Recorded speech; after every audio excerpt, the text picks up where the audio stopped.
जेहेतु राति सारा वर्षा होता तो सका उठला बेलू देखे तो मो रूम आगे नदी बढ़ी आसी जाइए तो मुझे पानी फाणी सफा कर सारा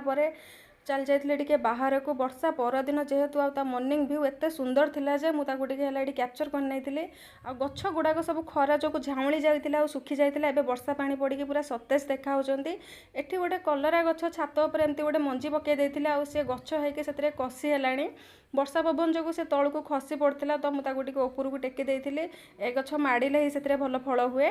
तापर जेहेतु आज मोर लंच रे पूरा सिंपल खाइबा थिला पखाल ता संग को हला आलू भजा को बड़ी भजा मु तो एठी आलू आसिक छड़े काटी नौथली एबे एमिति सीजन चली ऊपर पूरा आलू गुड़ा के सुंदर देखा भीतर देखला बेलू पूरा खराब केमती गोटे बासुची पचा तो है अधा आलू खराब बाहर जाऊँगी देन मु मोर ये आसिक फास्ट बड़ी भाजी नहीं ए सब बड़ी हूँ मो मामा निजे तैयारी करछि होममेड बड़ी